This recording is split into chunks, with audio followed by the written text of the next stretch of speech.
Hello and welcome to another live English stream. It's really good to see you. If this is your first time watching, my name's Craig and I'm from the website mentioningles.com, where you can study English for free and improve all aspects of your English. And we also have a podcast at inglespodcast.com, where you can listen for free every week. Listen to me and my co-host Reza, also to improve your English. And with me again, it's Again. people know you if they're regular listeners. My good friend and a wonderful teacher from putitlikethis.com. How are you doing, Lynn? I'm fine, thank you, Craig. Yeah, and thanks. Now, my website is putitlikethis.com. Unfortunately, I'm not free, like Mansion English, but I can still teach you English too. And what I specialize in is I do tailor-made courses. So if you have a specific objective that you want to practice, and for example, it could be a presentation in English that you have to do for business, or maybe you're doing a lot of intensive exam preparation and there's a particular aspect that you want to improve, then I'll create a course around your specific needs. But I do all of my teaching online. So if you're interested, you can go to putitlikethis.com. I know you're very busy at the moment, but do you have a waiting list for students who are interested in working with you, but maybe you don't have places at the moment? Can they contact you and then you'll get back to them when you have time? Yes, of course. Yeah? If you contact me via my website at putitlikethis.com, then I'll reply to you and I'll tell you exactly. I can send you more information and details about the courses. Yeah, so do get in touch if you want to. No problem. Okay, fantastic. People are starting to join us live. Hello to Alex and Gemma. Good to see you, Gemma, again. And Norma is with us. Welcome, Norma. Great. And Hi. Claudia, I discovered that Cloudcam is actually Claudia. Claudia. Oh, that's good, because we've been calling you Cloudcam all the time. I've been calling you Cloudcam, Claudia, for about more than 6 months, I think. So now we know you're Claudia. Me too, the thing. So Claudia, okay, we'll have to remember that then. Sorry about that, Claudia. And Heidi. Yeah. From Buenos Aires. Good to see you. Lovely. And Carolyn. Hi, Carolyn. Good to see you. She's a new fan. Great. Yeah, Carolyn's actually in my conversation course at the moment. So yesterday we were talking a little about today's topic. So I thought it would be interesting to for Carolyn and other students to come and listen. Yeah. Time management, something that I really am interested in, but I'm not very good at. So what exactly is time management? Well, you've got a nice definition, I think, haven't you, of time management? I got it from the internet. The process of planning and exercising conscious control of time, being aware of your time that you spend on specific activities, especially to increase effectiveness, efficiency, and productivity. Well, that's a long sentence. It is. So it's really about managing your time. But I think one of the key questions at the beginning, Craig, is what kind of person are you? Are you the kind of person who feels you're always short of time? Or do you take things in your stride? And do you just plod along and do things as they come? Are you quite relaxed or do you feel quite stressed? Both. I try to organize myself. I try to take things in my stride. But because of the way I'm working at the moment, suddenly in one day, I'll get a lot of work come in and then I become stressed and anxious and I don't feel that I'm managing my time well. So my work isn't constant. It goes up and down. So when I'm in a down period and I'm managing my time, I'm very relaxed. And as you said, I take things in my stride. We'll look at that expression in a minute. But then when everything comes in all together, I get very stressed, very anxious. I don't sleep well. And I worry that I'm not on top of my work. But what about you? Are you similar or are you different to that? Well, I think yes and no. Obviously, my work is also like yours. It's like sometimes I think it never rains, but it pours, you know. You have moments when you're freelance, like we're self-employed, And we have moments where we have not so many students. And then suddenly in 1 week, suddenly this happened to me in just before Easter. I suddenly got 10 new students, which was too many. And of course, you know, you don't really know. There's an expression in English which is called, you have to make hay when the sun shines. Do you know that expression, Craig? Yeah. And it means that that was from the old agricultural, it's an agricultural metaphor that, of course, if you're making, the hay is the grass, the dried grass that the animals eat. And of course, that has to be harvested and it has to be dried so that the cattle and the sheep can eat it over the winter. And that's called hay.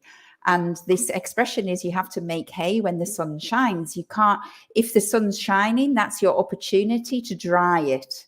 And of course, if you wait and you go to the beach, maybe the next day it's going to rain and all your crop is ruined. And that applies, I think, to the kind of work that we do, because it's quite irregular. When you do get demand for it, you do have to respond to that demand, and you're not always in control. You can't even out the students. So that's part of our jobs, isn't it? And yeah, and I don't really get I think when I was younger, I used to get more stressed. I like time management, and I don't know if I can say this, but I think I'm quite good at it. At well, we'll managing see. my time. We'll talk See. about it today. But We'll see. I We'll think I compare have learned, notes. I've learned over the years to do it better. But I think my personality, I think it's also to do with personality. Because if you're good at time management, you can take things in your stride. We will explain that in a moment, that expression. It means you can take things easy if you're well organized. But I think it's also to do with your personality. And I'm an active person. So if there's a problem or somebody needs something for me, I jump immediately. I'm like a dog. You throw the ball and I'll run. And so that's my natural personality. So I think because of that, I often get myself into situations where I feel under pressure, because I don't say no very easily. I try to solve everybody's problems all the time. And that can make problems with time management. I'm not a relaxed person. Yeah. I think saying no is a big part of time management. And I think we'll talk about that a bit later, because we do have some tips and advice for you. But while you're watching, please let us know in the chat what you are like when it comes to time management. We've told you our opinions on our time management in our lives, but how well do you manage your time? Now, I've just put an expression in the chat. When Lynn was talking, she was speaking about having a lot of work and being a bit stressed. You can use the expression to be snowed under. If you're snowed under with work, that idiom means that there's a lot of work on top of you. Imagine with the snow on top of you.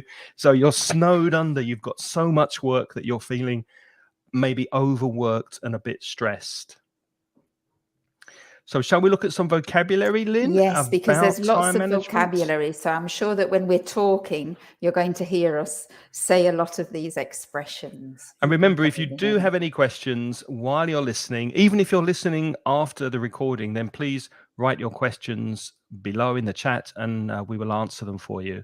So you can be pressed for time, which means you don't have a lot of time.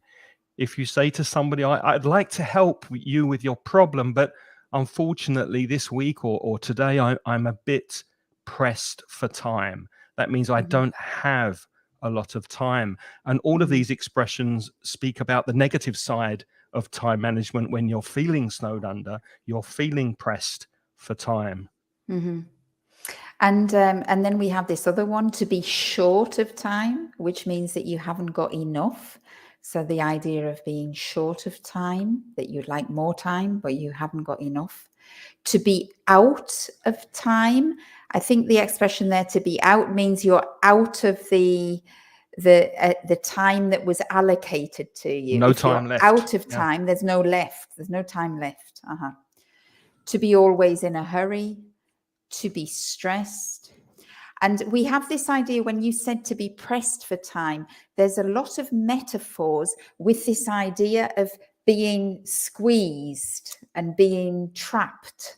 Mm-hmm. That's also the idea under the metaphor to be snowed under. I think it's got that concept that you're snowed in. When it snows a lot and you can't get out of your house, yeah, it means that you're trapped. And we also say things like time is tight, or I'm tight for time. Tight is when something is not loose. It's not easy. It's tight. You can have tight jeans, for example. And so we can also say time is tight. So a lot of these idioms use the metaphor of the idea that time is something and it's being squeezed, like an orange. Hi, Christine. Thank you for joining us. Hi, Francisca from Mallorca, and also Chisca from Mallorca. I hope I pronounced your name correctly. Chisca.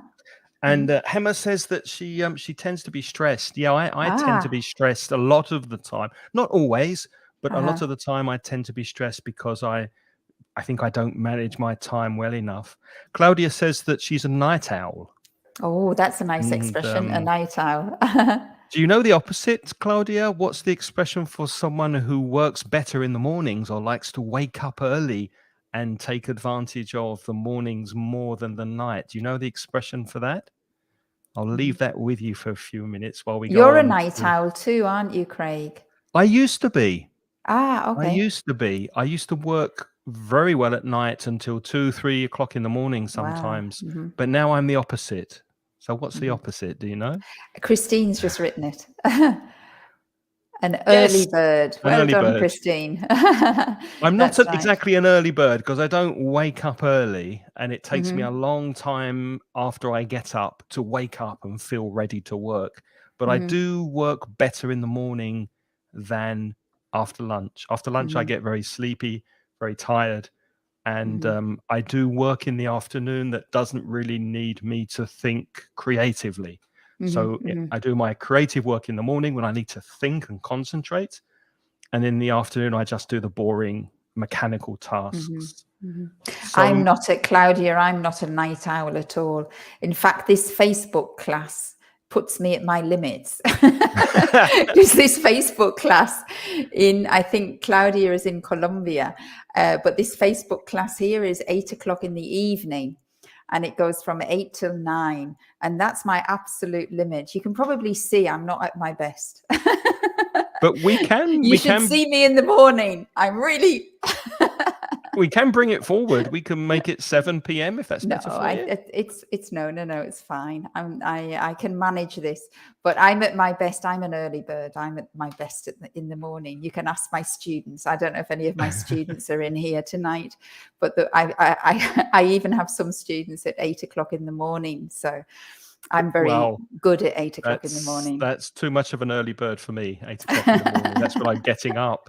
So let's look at some of the opposite, more positive expressions speaking about time. Lynn mentioned earlier to take things in your stride. That's here, to take everything in your stride, to have all the time in the world. I've got all the time in the world to do my work today. Lots and lots of time. And if you take things as they come, then you're very chilled, laid back, relaxed. There's another expression, isn't there? Laid back, relaxed, and easygoing. You're easygoing. If you take things as they come, you don't get stressed about things. You're very relaxed. And maybe we should just explain stride, because that's maybe you're not clear on the word stride is. This comes from the metaphor, the next expression, to take things one step at a time. And when you're walking, everybody has a natural distance between as they're walking. You have a natural distance between your 2 feet when you put one foot in front of the other. And that is called your stride. Okay, so it's to do with the length and the rhythm of when you walk. to take things in your... Now, if you take things in your stride, it means you're walking steadily and things come along and you deal with them and you don't slow down and you don't hurry. You take things at the right pace. You just take things as they're going. Do you like my little fingers moving like that? Yes, have you heard the expression? If I said to you, Lynn, it's a very London expression. I went out yesterday and I bought a new pair of strides. And that means trousers, doesn't it? Trousers. Yeah, not in the north where I'm English. from, but that in strides in London are expression. trousers. A new pair of strides. Yeah, new pair of strides. Okay, right. Yeah, Claudia could never be an early bird. Okay. So while I was thinking about this subject a couple of days ago, I watched a video on YouTube about productivity and time management. And the guy in the video said, do we own our time or is it allocated to us? And obviously, when we work, we need to earn money, we need to eat, we need to have a roof over our heads to get the basic things of life. And if we have a family, we need to allocate or give time to our children, to our husband or wife or partner. But apart from that, I think a lot of us feel that we don't own our time, that our time is something beyond our control. So I was just thinking about that the other day and thinking that we do have a lot more control over our time than we sometimes realize. Do you agree with that? Oh, absolutely. I mean, you gave me this question to think about, and I was answering them today, these questions in my notes. What were your thoughts? I said, absolutely, we own it. You have to own it. If you don't own it, you don't live. And we are free. I mean, we're fortunate. We're not slaves. Yeah. We do, obviously, we do have, we have commitments that we have to do. We have responsibilities, but all of the responsibilities, let's face it, nearly all of the responsibilities that we have, we choose those responsibilities, more or less. Yeah. At some point in our life, we've made a choice. And I think it's important that we own our time. I don't like other people owning my time. And well, certainly you and I, definitely, we're self-employed. Yeah. If we're self-employed, theoretically, we are masters of our timetable. But we haven't always been in that situation. No, we haven't. No, we haven't. But even if we haven't, we have chosen to work for somebody else. And are you happier? I mean, you enter, you have a contract of work, you sign a contract and you agree. You might not like it, but you have agreed to it. Yeah. So I don't like the idea that you think that the time you're not in command of your time. I think that's an easy way out. That's like saying it's somebody else's fault that I'm stressed. Usually we're stressed because we make the stress. I think. I'm being quite controversial here. Maybe many of you disagree with me. I don't know. We'll see what people think. What do you think if you're watching? We asked the quiz question before. How well do you manage your time? Do you feel that you are in control of your time? And if not, why not? And also, have you ever tried to improve your time management? If so, why? And were you successful? Were you able to take back some control over your time? And how did you do that? So let us know in the chat. Give us your opinion, and we'll share your opinion with everybody. But we've got some tips for you, haven't we? We've got some ideas and advice of how to improve your time management, and I hope you'll find. Well, are they ours, or did you steal these from the internet?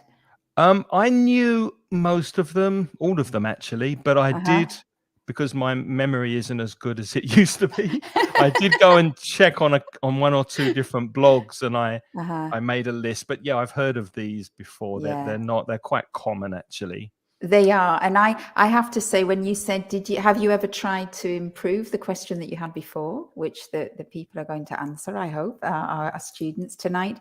Have you ever tried to improve your time? I did many, many years ago when I just started work in a company, and they gave some in-service training, and I chose a time management course. And I went on a time management course for 2 days, and I was very young. I think I would have been about And it maybe took you 3 weeks to 23. do it. No, it was Just 2 days. And I have to say, it was the most useful management course I have ever done in my entire life, was my time management course. And from that point on, when I was 23, I really regretted, I wished I'd had that when I was a student doing my degree, right? And I didn't have it, but I did that 2-day time management course, and I learned those tips that we're about to talk about. And I good. found it the So most useful piece of training that I've ever had. okay, And well, so unto this day, I still practice the time management that I was taught in that course. and were there any Mm. things that were not in the list here that you learned on that course that weren't included? Or are There they might most of be. the points are I think if most any of the points are in it, but there might be okay. other things that I've adapted. Yeah, but I If think anything most of the occurs points are in to it. you, then let us know I as we're will going say. through them for Mhm. sure. So setting goals, was that part of the course? Yes, that was. Did they talk about And SMART goals? well, no, they didn't. You can tell me about that. I remember in my course they said that in terms of a daily planning, it depends on, you have short-term goals, medium-term goals, and long-term goals. I have to say, in terms of long-term goals, I'm not into that very much, really. I'm not a long, I don't plan my life that long in advance. Yeah. Mhm, So long-term goals are not my thing, although for some people it works. Midterm goals, midterm maybe for the month, for the 2 months. Yeah. mhm. But not much more than that, really. But I do daily goals. Daily, I'm a fan of my daily goals. And what does And that I look was, like? How do you well, I record was or set told those on the goals? course to choose 3. You Mhm, choose 3 things that you have all of your tasks, and you select 3 that you think have priority, that you really need to get done today. And they don't have to be the ones that take the longest or are the most difficult, but you choose 3 that you think are realistic to get achieved. And then at the end of the day, you feel good about yourself because you've chosen 3 things, and you go to bed every night and you know that you've done those 3 things. And it was the best advice ever. It takes all the stress away. What does that look like for you? Do you write them down on a Post-it note, or do you use a diary? Piece of paper. I have Okay. pieces of paper every day, to-do lists. You see, I have lots of goals there, but it gives me such pleasure when I start to cross them out. And you can see that I cross them out. You see, I've got them all crossed out, and then I tear it up, and then I have a little showing you all my secrets. I have a little paper bag here. What Mhm. pleasure I get when I rip up the things I've done and put in there. That's to recycle my paper. So So how would when I that look? finished my list, I could tear it up. And then I have a diary. I'm very old fashioned. I have an agenda, and my agenda's very full, you see, like this. And it's all crossed out, and I have all of my appointments. So on the basis of my agenda and my list from the previous day, I write a new list. And I One thing always complete 3 things every day, at least. If not, no good. you're calling that an agenda, excuse me. And yesterday in a class I had, and Caroline's here, she's watching at the moment.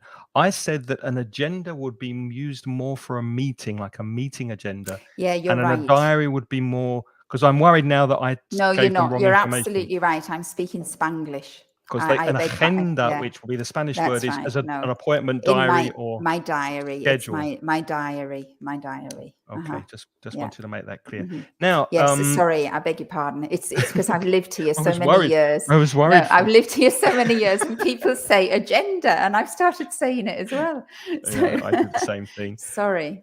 But I wanted Mhm. to use your example of those 3 goals and think about how students could use that with their English. So, for example, you could set a goal or 3 goals for tomorrow. One will be vocabulary, one will be grammar, and one would be listening, for example. And your goals should be smart. I've put that in the chat. A smart goal is a goal that is specific. So if one of your goals is listening, you will listen to a 30-minute podcast. That's very specific. Measurable. So you must be able to measure your goal. Well, if it's 30 minutes, that's how long it is. And you can chop it up. You can divide it into 10 minutes, 10 minutes, 10 minutes, or 15 minutes, but it's a measurable goal. And it's achievable because you can listen to that while you're walking the dog or doing exercise or cleaning the flat or going on the bus. So it's an achievable goal. It's not 5 or 6 hours. It's just 30 minutes. And the R in SMART is realistic. So it's a realistic goal. It's something that you can do. It is within your ability. In your world, you can listen to something. You have a mobile phone. It's a realistic goal. And the final one is time-based. And of course, 30 minutes is a time-based goal. So make sure your goals are SMART. Make sure they're specific, measurable, achievable, realistic, and time-based. And you can set your goals depending on what areas of your English you want to improve. Mm-hmm. Let's see what Claudia says. So she's tried to improve her time management, but she's also learned to be less hard with herself and takes advantage of the lapse of time when she feels more productive. Yeah, without guilt. Yeah. That's and important. I think that's really true, because what you have to do, even though you set the goals, and I've got this little long list, right, is that when things come up, you need to just let yourself flow, Go with the flow.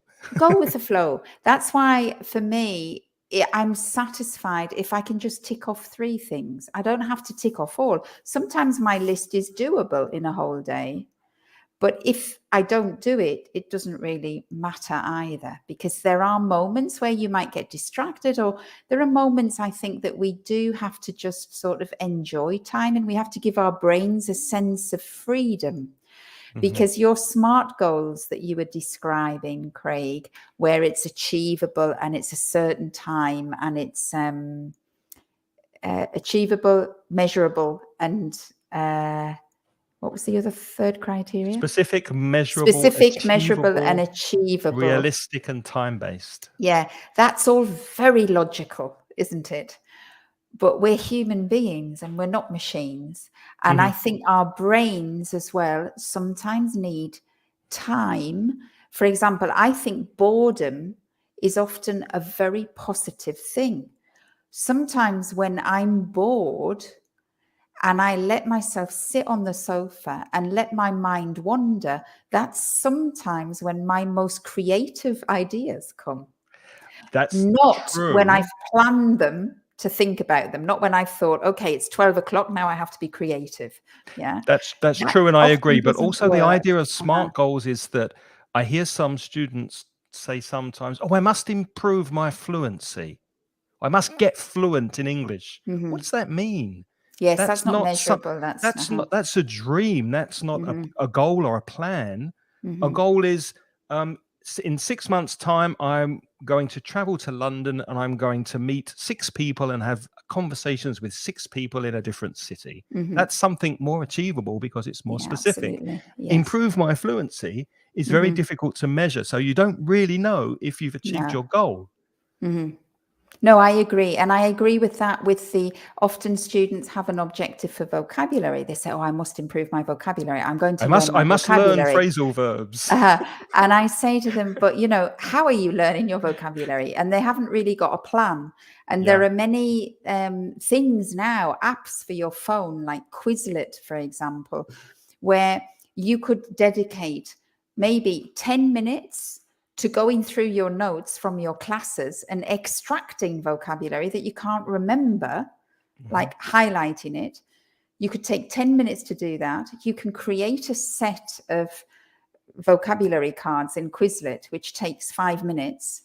Or Anki, yeah. Or Anki. And then you can set yourself the goal that every day when you are waiting at the bus stop, on your phone, you're going to do 2 minutes vocabulary revision. Yeah. And that is a much more achievable thing. If you're looking at 10 words a day, in a week, you've got 70 words. Wow. Yeah, which is a lot. That's a Mm-hmm. lot. But you have to break it down, I think, definitely. Set goals Christine and make says them something very measurable. similar to Claudia. I've been ebbing and flowing. That's a nice expression. To ebb and flow like the tide of the sea, when the sea goes in and out, between periods of successful time management and long cycles of delays and procrastination.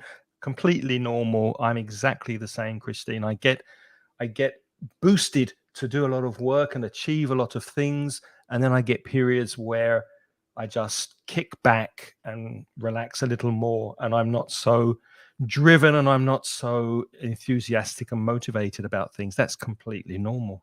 Mm-hmm. Claudia's, let's look at Francisca as well. It depends on the Of course. the circumstances, Francisca. Depends on the If you must take care of that you don't have much time. That's No, true. that's true. Yeah. But you can speak to your baby in English, and you can listen to podcasts maybe when you're keeping your parents company or when they're sleeping.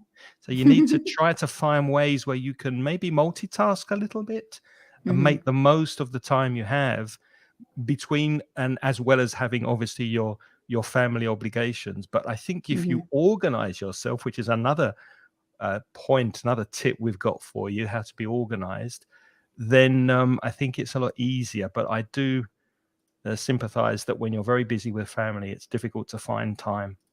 I think it's not easy to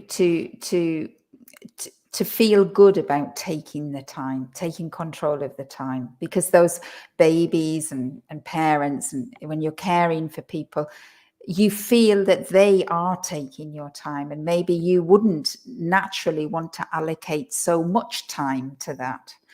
That's true. That's stressful. But what you have to try to do is, I think, put limits, and you have to try to find a way to organize yourself so you feel good in the smaller areas that you have for yourself. And when I said before that I think we are not slaves, what I mean is, I think, for example, prisoners in a prison, they are truly not in control of their time because other people force them to do certain things at certain times. That's what I mean. I mean that we have obligations, of course, and sometimes they're not obligations that we would like to dedicate so much time to. Maybe we would like more time. I think that that's true, but I think we are owners of our time in that sense. And I remember when my parents were not well, when they were sick and I was looking after them, I used that as an excuse not to work.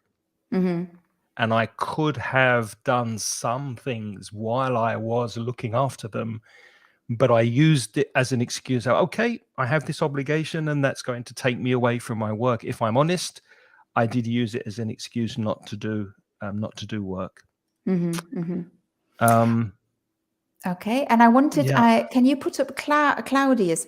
Because I have to ask you this. I didn't realize that SMART stood for SMART. Does it, Craig? So what is the R? The R S is for specific. Realistic.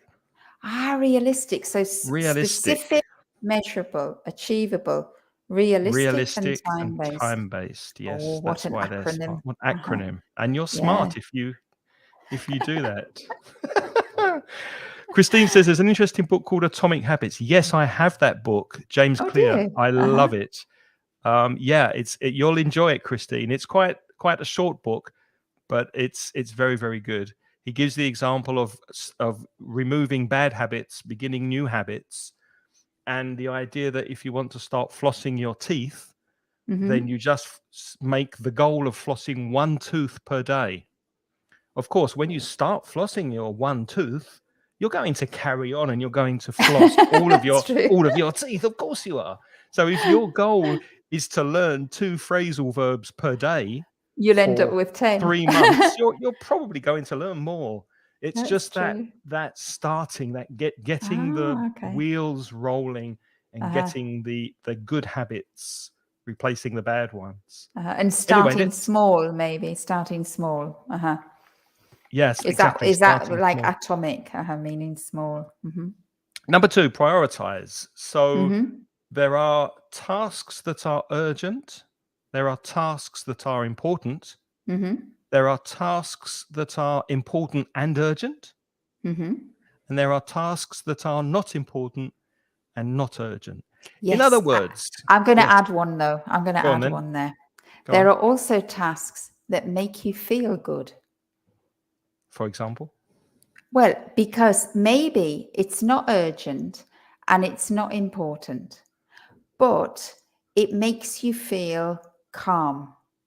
like putting your notes in your bag there that you Exactly. finished your list Exactly. and Or you feel choosing, pleased. and I use those, I use your priority differentiation. What's urgent? Very clear. What's urgent and important. So if you've got lots and lots of things, you've got to prioritize. And obviously you prioritize with what is urgent and what is important. And sometimes if you've got too many things, you use those criteria to separate and differentiate things. But I also think it's important to look after yourself and not feel stressed. And if you want to not feel stressed, it's important that you do something for yourself that makes you feel good. Because if you don't feel good, you're not going to do anything right. So sometimes I like to tidy my desk, for example. I'm not I'm not obsessive compulsive. I'm not. But occasionally it makes me feel good to sharpen my pencil. So I'll sharpen my pencil, even though I've got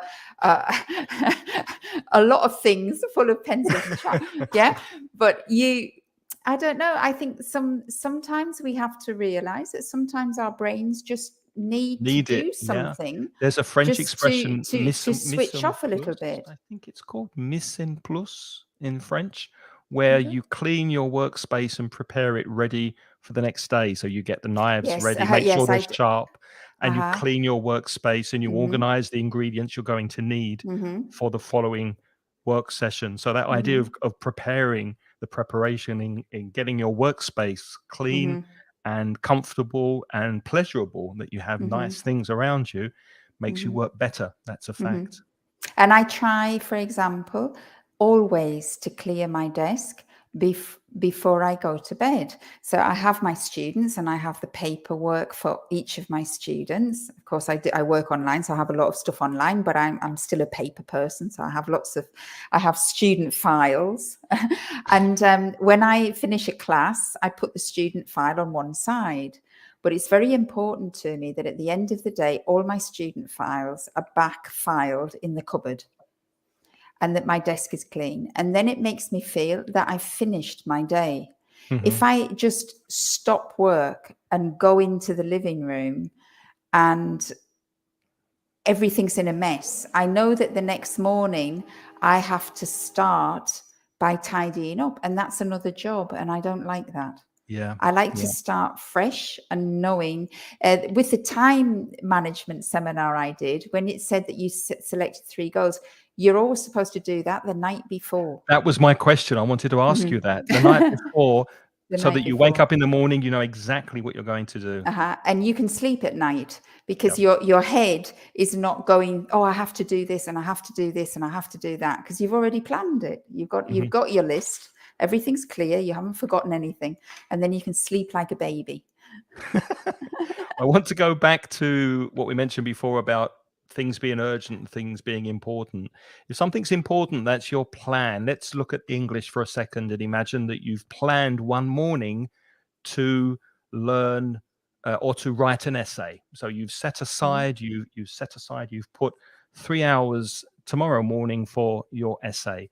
And suddenly, if you're Lynn, you might get a phone call or an email from Craig in the middle of your essay saying, "Hey, Lynn, we've got to do this this live stream next week. Can you please send me your notes?" Well, that might seem urgent. It's urgent to me, perhaps, but it's not important to Lynn because she's writing her essay. So differentiating, making a difference between other people's urgency and what's important for you is really important. So you've got to learn to put those things to one side because they're not important, or sorry, they're not urgent for you at this time, and keep working on things that are important to you and keep focused on your goals. I think that's something that distracts a lot of people and takes people away from achieving their goals. When I did the time management seminar very many years ago, they talked about interruptions. And in my job, I had a telephone that used to ring all the time. Obviously, That's it was the before worst social media. So we didn't really have, at that time, we didn't have emails. So I was constantly disturbed by the telephone. And you had to pick the telephone up, or I had people coming into my office and I had to deal with them. And it was impossible for me to actually concentrate on tasks. And the time management guru, somebody who knows everything about it, the time management guru, he said to us that we have to timetable time to concentrate. And that's also a practice that I've continued to do to this day. So, and I think it's harder nowadays because, of course, I'm at my desk now on this live stream. I have emails coming into the computer. I have WhatsApps coming in here and emails as well coming in here. Yeah. And it's really easy to get distracted. And so I still do timetable moments where I turn all of that off and I just concentrate on something. So I think that's really important because nowadays we get interrupted even more than we used to. So put your phone on silent and ignore the messages. Don't go down YouTube holes looking at videos. Concentrate on what you're doing. We have to move on really quickly because we only have like 15 minutes. Christine's mentioned we're running out of time, Craig. We're not managing our time very well. We're not managing the time properly. The Eisenhower matrix. I don't know that, Christine, but I'd like to know something about it. If you want to come in and join us, I can put the link in the chat. You can tell us what it is because I've never heard of it. It sounds interesting. So I will put the link in a second in the chat. And Caroline said, chaos on the desk, chaos in the head. Yes, absolutely. A messy desk is a messy mind. That's what I always say. A messy desk is a messy mind. Moving on. Can you take this, Lynn, while I put the link in the chat for Christine or anybody? Oh, okay. This is the third tip from your time management tips. So the third one is you should set a time limit for your tasks. And that's because somebody clever once said, I can see you have a quote. Parkinson said work expands to fill the time allotted for its completion. Now, I agree absolutely with that. If you make me write an essay in Spanish, and you don't give me a time limit, I could spend all day on it. You give me 45 minutes and I'll produce something in 45 minutes. And I absolutely agree with that. So I think it is important to set a time limit. When Craig was talking about improving your English for you guys as English students, this is absolutely the case. Don't say, I'm going to learn vocabulary. Say, I'm going to spend 10 minutes learning vocabulary, because especially for vocabulary, it's impossible to spend 1 hour learning vocabulary. Your brain can't do it, I would say. That's my opinion. But I think the practice of my students throughout the years has proven you can sit there for an hour with a book, good luck, but you'll probably only remember 10 words. You can be waiting in the kitchen for the pasta water to boil so that you can put your pasta in. That takes 5 minutes and you can learn 5 of those words. There you go. And speaking of setting a time limit, why not block your calendar? I use Google Calendar. Sometimes I block an hour or 2 hours on the calendar for a specific urgent and important task that needs to be done quickly. Now, my calendar is my holy place where I only put things that cannot be moved. Obligations, for example, doctors, dentists, this live stream, classes, things that happen that must happen at a particular time. I wouldn't normally put something on the calendar that was like a long-term task, like materials creation or something. That goes on a different list. So my calendar is my map of what's happening during the week that I'm obligated to do. So if you do block time on your calendar, then that to me says that you've got to focus in that time period on something very specific, like writing an essay, for example. 6, don't waste time on non-essential tasks. Unless it makes you feel good. Unless it makes you feel good. Absolutely agree. Yes. Remember, making you feel good is an essential task. But don't you ever aren't sometimes you're working on something that you need to think a lot, that requires a lot of concentration, and suddenly somebody sends you a WhatsApp or something, or you go somewhere on the internet that's Mm, interesting, and it takes you away from what you're doing. Happens to me a absolutely. lot That happens because to me it's a lot easy. too. It's easy to do that. Yeah, yeah, yeah. Yeah. Absolutely. Number 7, plan ahead but be flexible. Absolutely. I agree with that totally. That's why I cross things out and scribble them out and move them around. I'm very flexible. Yeah. But I do Yeah, like planning. No? I plan all the time. But I you have to plan. be flexible because otherwise you feel bad, right? You have to be flexible, feel good, and realize that sometimes you have to rearrange things. Life happens. Life Hmm. happens, and people get sick, and people come to visit, and families sometimes have emergencies, and you just have to adjust your scheduling and not feel bad about it. Hmm. Caroline's noticed. She said, "What was number 4? I think you skipped it." Did I?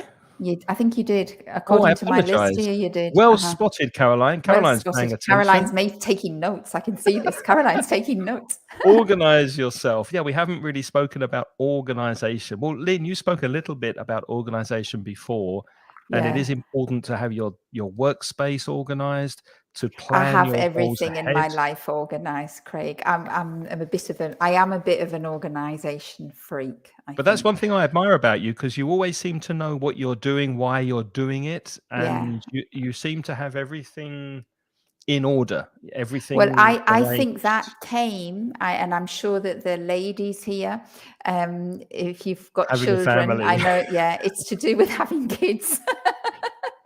I'm sure Hema will agree with me. It's and it really is. And I mean, I wasn't as always like this, but it came from needs must. It came from necessity, Necessity. and The mother of invention. especially my experience of having twins first. Mm. I've got 3 children, and I had twins first, and not very much help around me. The only way forward to not descend into total chaos was to organize everything. I have everything organized. What do you do for accountability? Because I organize my goals and my work Mhm. life and my personal life, but sometimes I don't achieve my goals. And I think a lot of that has to do with the fact that I don't have accountability only to myself. Ah, to yourself. Uh-huh. Have you thought about that at all? No, not really. No, So I haven't. if you promise yourself Uh-huh. that you're going to do a task or something next week, and you write it down and it becomes a goal, y- what makes you do it? Because you could just No, say, we'll "No, get I'm this. not doing No, no, that. no, no, no. I'm I'm not doing completely it." different. I'll tell you something. I organize myself, but the only person who I change my plans for is often me, not for the others. So if I plan something, right? Mhm. If I plan something, and some of the things are for me and some of the things are for other people, I'm the kind of person who, if I'm running short of time and I have to prioritize, I tend to prioritize the needs of other people over my own, which is a nice thing, but it's not necessarily a good thing all the time. I think I'm confused, because that seems to contradict it. So you only change things for you, but you Yeah. let other people change your plan? Well, no, I'm not I quite don't let sure. them change, but I like if I've made a plan, I try to not mess other people around. So, for example, let's say I've organized 10 things, 5 of them are Mm, for me and 5 of them are for my family. And I realize that I have to be flexible, I have to change because there's not enough time. yeah, Then I tend to prioritize the family, the family other before people. myself. Yeah. Uh-huh. Mhm. Which maybe is not the right thing to do. I don't know, because maybe Well, it's not urgent what I'm doing for the only if it family, affects you negatively. I mean, if you're happy with that, I think that's a Yeah. very positive thing, as long as Uh-huh. it doesn't affect you negatively. Yeah. Yeah. Uh-huh. Well, mhm. But I think sometimes you have to take time for yourself as well. You have to look after yourself Yeah. and pamper Uh-huh. yourself and put yourself first, Yeah. because if Uh-huh. your mental health and physical health is not there, then you can't be there for other people. No, that's absolutely true. That's true. And it's not just children. Caroline hasn't got children, but she says she's organized too. Great, Caroline. Yeah. Yeah, maybe we're just organized people. Do you So, think yeah, women so are more organized than men, Craig? definitely, no doubt about it. Yeah. Not only more organized, but better at multitasking. Yeah. Okay, so 5 was blocking on the calendar. 6 was don't waste time on non-essential tasks. 7 was plan ahead, but be flexible if life happens and things come up unexpectedly. And your 3 priorities that you write down on your piece of paper the night before the day after, if you know what I mean, before you go to bed, you write your list of 3 tasks. One thing I like to think about is Eat the Frog, which is What's another that? I didn't know interesting what book that was when I read that. Oh, for it's a book. Christine, after you've read Atomic Habits, have a look at Eat the Frog, because usually when you're working or studying, there's one thing that you really don't feel like doing, and that's the frog. There's one task. It might be doing your taxes. It might be writing that essay for your English teacher. It might be cleaning the flat. Whatever there is on a particular day that's the worst thing in that day, do that first. Eat that frog after breakfast, and then the rest of the day will be so pleasurable and so nice because you've eaten the frog and you've done the most important thing that you really need to do. And you've got it out the way and it's finished. It's not hanging over your head for the rest of the day. That's interesting. I've never tried that, but I can see that that could be quite nice. That could be quite relieving of stress if you do that. That's true. And once you've done your main task, which if you have 3 things on your list, then one is probably more important than the other 2. That's the daily highlight. Once you've done that one thing, everything else you do during the day is a bonus, because you've done the one big thing that you needed to do. Yeah. And there's the last one we have is number 9, which is the hell yeah or no approach. What does that mean? When you get older and you are of a certain age, like you, Craig. Thank you, like me. Craig and I are the same age, so it's me too. Yeah, but I look it. That's the difference. You look a lot younger. But when we talked about this a little before, we touched on it before, saying no to other people. So when you have your goals, your plans, and you've planned ahead a month, 2 months, 3 months, and you're focused on what's important for you, because of the way life is, you get people asking you to do things. You get offers coming in. It might be going out for a meal. It might be doing something with someone. And if you think about it and you really, really want to do it, and the answer is, hell yeah, that's fantastic, then do it. But if you're not that enthusiastic, don't be pressured by the obligation. Just say no. Just say, no. look, I'm really, really sorry. I've got to study for my exam. I don't have much free time at the moment. Once the exam's over, then let's get together. So you postpone things because it's not really, it doesn't what you really feel like move doing. you that much. It doesn't motivate you that much. And I use that a lot with projects. And when Lynn said she wanted to do this live stream, I'm like, hell yeah, because I like working with Lynn.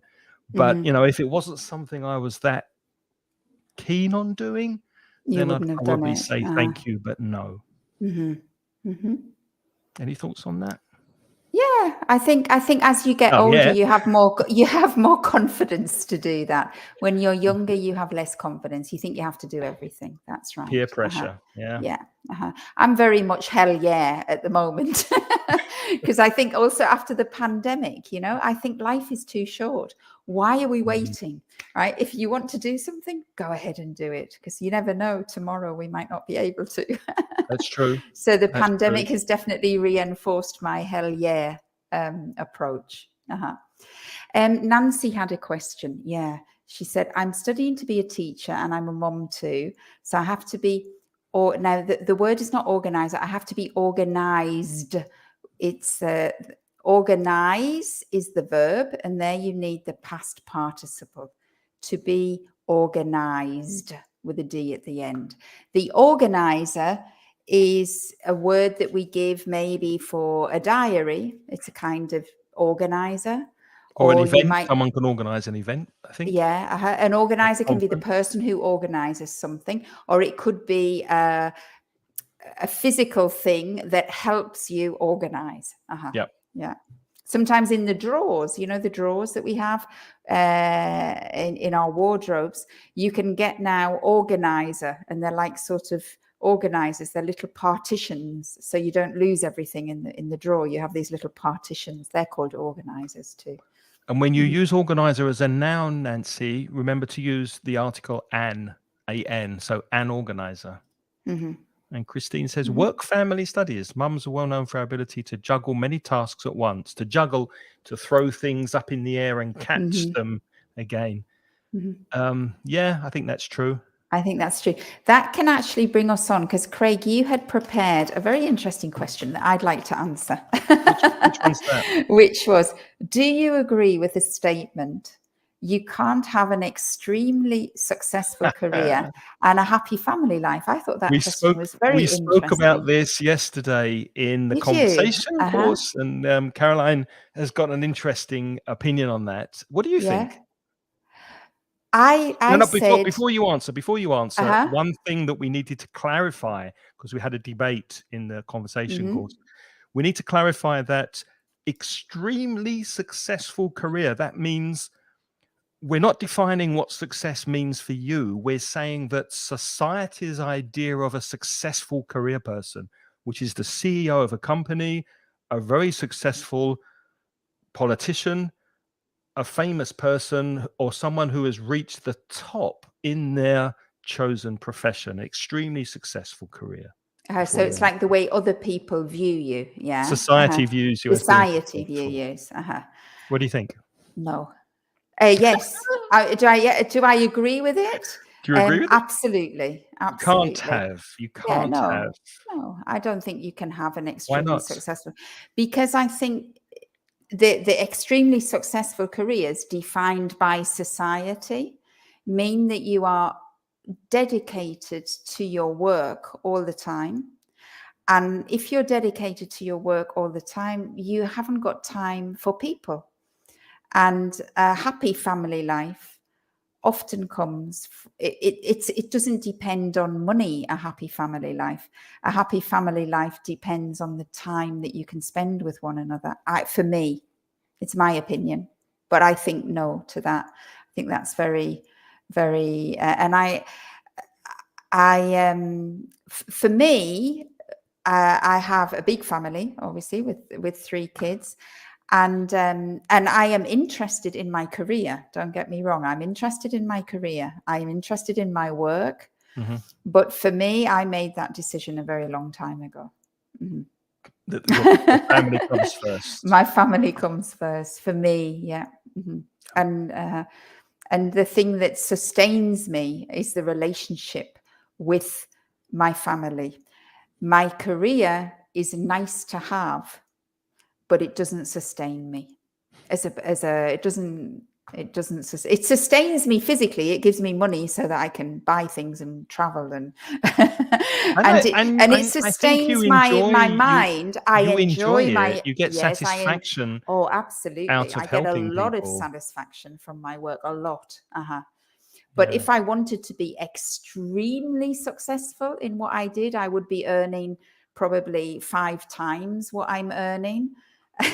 And I wouldn't be working from home in this office. I'd have like a designer office, maybe. Personal assistant. Personal assistants. Craig, you could come and work for me. With pleasure. No, that's not that's not what I've got.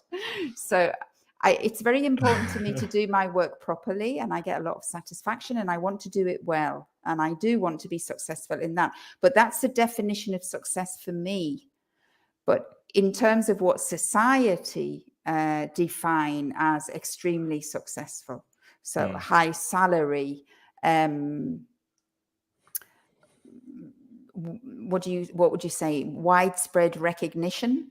Yes, respect, A maybe. respect from many, many people. Yeah. No, I'm just a little unimportant Lynn from Put It Like This. But I'm super happy. I'm a very happy person. Which is the most important thing. What about you, Craig? Do you agree? Yeah, I do agree, but it's difficult for me to have an opinion because I don't have children. Well, a family doesn't mean just So children. I think family means partners and it means friends. Yeah. yeah, And we all have parents. no, I don't Yeah, I have any suppose. friends really.